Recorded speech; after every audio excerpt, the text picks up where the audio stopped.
रायगढ़ में सोमू अपनी पत्नी मालती के साथ रहता है। सोमू और मालती दोनों खेतों में काम करते हैं, लेकिन धनीराम जमींदार सभी का शोषण करता है। दोपहर के वक्त सभी लोग अपने अपने खेतों में काम कर रहे थे। तभी अपने नौकर ध्यानचंद के साथ जमींदार धनीराम आया। अरे वाह वाह, क्या बात है, सभी लोग अपना अपना काम अच्छे से कर रहे हैं। अरे ओ सोमू। जी मालिक, कहिए। इस बार मेरा कर्जा देना मत भूलना, वरना अच्छा नहीं होगा। मैं पिछली बार की तरह माफ नहीं करूंगा, समझे? मालिक साहब, मैं समय से पहले आपके पैसे पहुंचा दूंगा। बाकी सभी भी कान खोल कर सुन लो कि मेरे पैसे समय से पहुंच जाने चाहिए, समझे? चलो ध्यानचंद। मालिक, सभी को ये बता दीजिए कि आप कौन हैं। तुम पागल हो? सब लोग धनीराम को भली भांति जानते हैं। नहीं मालिक, मैं पागल कैसे हो सकता हूँ, और अगर पागल हूँ तो आपके साथ कैसे रह सकता हूँ? मालिक, आप किसी पागल को अपने साथ थोड़े ही रखोगे। ध्यानचंद, अपना मुंह बंद करो और मेरे साथ चुपचाप चलो। ठीक है मालिक, लेकिन मेरी एक बात समझ में नहीं आई। बोलो। कमअक्ल इंसान, क्या समझ नहीं आया? मालिक, ये लोग आपसे पैसे लिए भी नहीं हैं, फिर भी आपका कर्जा इनके ऊपर कैसे हो गया? अक्ल के दुश्मन, इन सभी को कभी न कभी उधार की जरूरत पड़ी थी, तब मैंने इन्हें उधार दिया।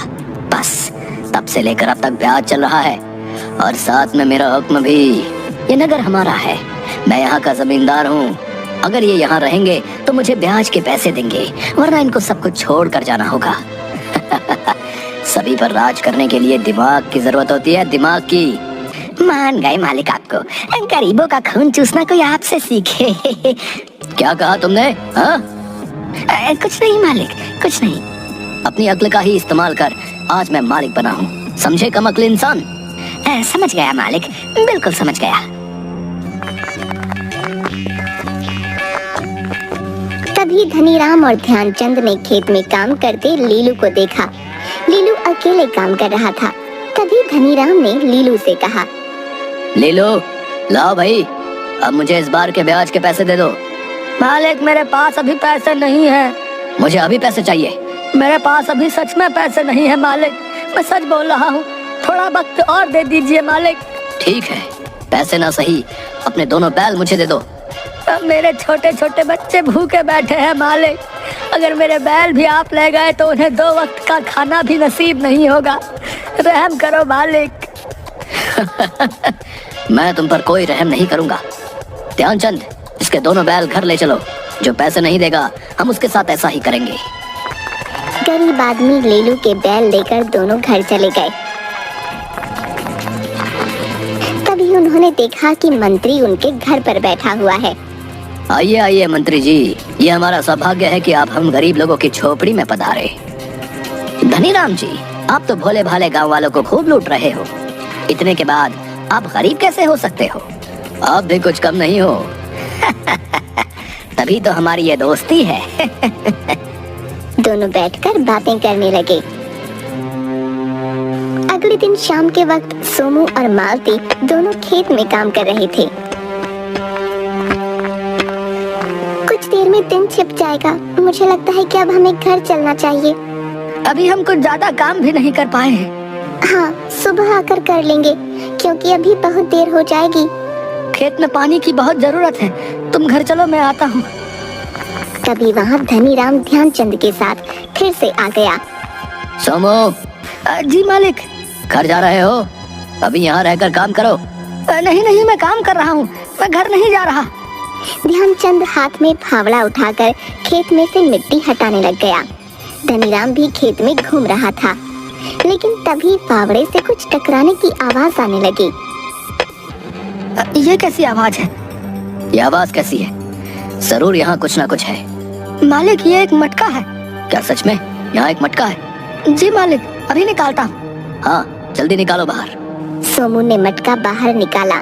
धनीराम ने मटका लिया और खुशी से नाचने लगा। वाह वाह, बहुत अच्छा, बहुत अच्छा, एक और मटका। अब मैं अमीर हो गया, मेरे पास बहुत सारा धन दौलत हो गया। ये मटका मुझे मिला है तो ये मेरा हुआ ना? इस नगर में हर किसान के खेत पर धनीराम का हक है, समझे? ये मटका मेरा है। मेरा खेत में मिला है तो आप इसे नहीं ले सकते। ये नगर मेरा है और मंत्री जी मेरे मित्र हैं, इसलिए अपना मुंह बंद रखो। नहीं तो मैं मंत्री जी को ये मटका दे दूंगा और तुम्हें कारागार में बंद करवा दूंगा। मालिक, ये मटका मुझे दे दो, मैं गरीब आदमी हूँ, इस मटके से मेरे परिवार का भला हो जाएगा। नहीं, मैं ये मटका तुम्हें नहीं दूंगा।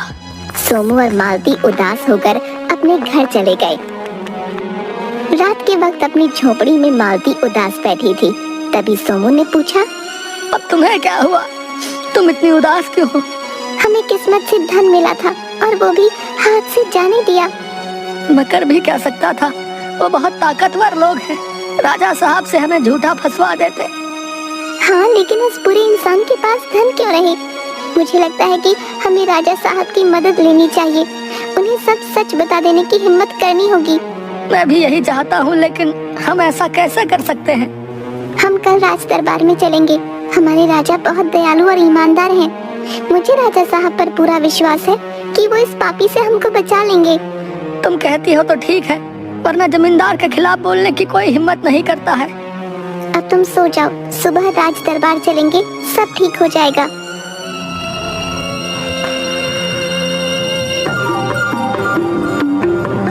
राजा विक्रम सिंह का दरबार लगा हुआ था। वहाँ सभी उपस्थित हुए। तभी मंत्री ने सभी से कहा, कहिए, कौन क्या क्या समस्या लेकर आया है? मंत्री जी, हम भी एक समस्या लेकर आए हैं। गांव के जमींदार धनीराम ने हमें बहुत परेशान किया हुआ है।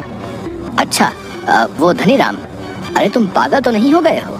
धनीराम जैसे सज्जन व्यक्ति के लिए आरोप लगा रहे हो? मंत्री, क्या तुम धनीराम को जानते हो? हाँ राजा साहब, वो बहुत अच्छे व्यक्ति हैं, सबकी मदद करते हैं, लेकिन न जाने ये लोग धनीराम पर झूठे आरोप क्यों लगा रहे हैं। मंत्री, तुमने आरोप सुने भी नहीं है और पीड़ित को पहले ही चुप करा दिया। राजा विक्रम सिंह के दरबार में सबको न्याय लेने का अधिकार है।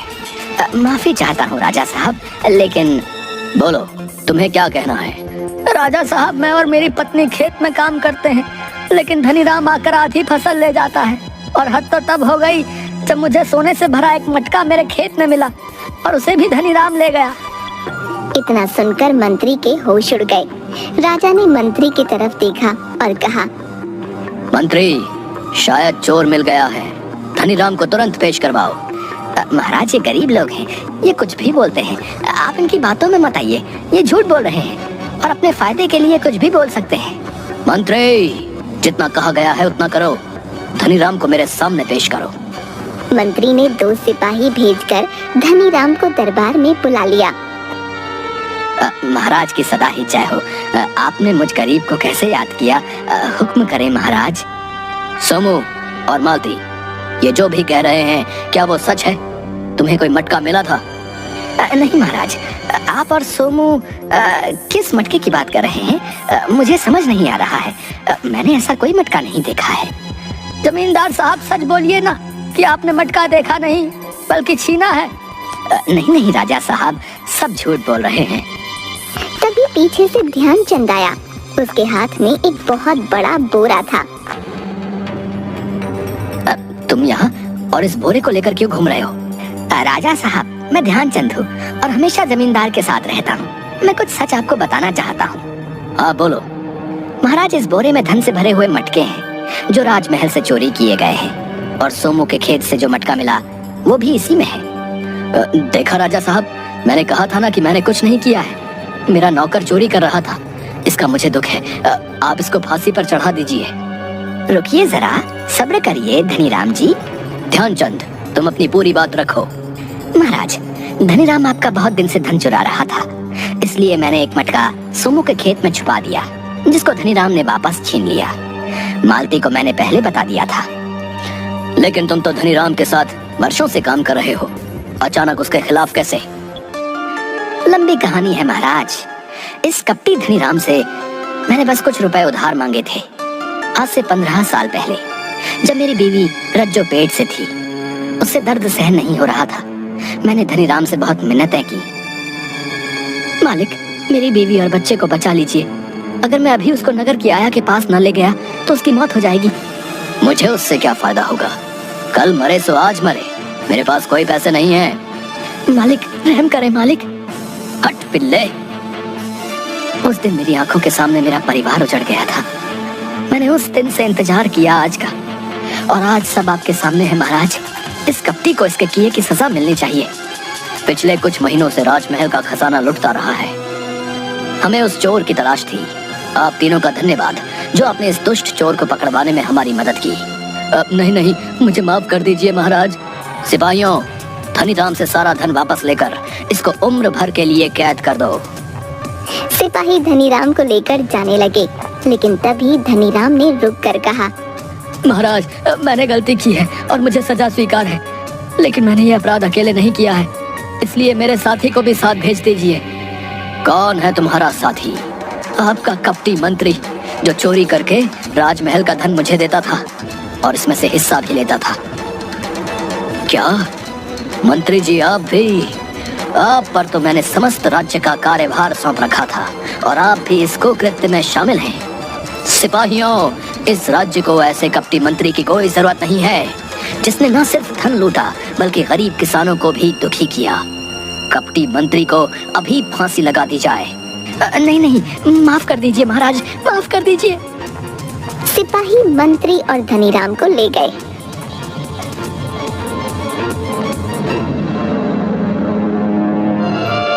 राजा ने सोमू, मालती और ध्यानचंद को इनाम दिया और राज दरबार में नौकरी भी दे दी।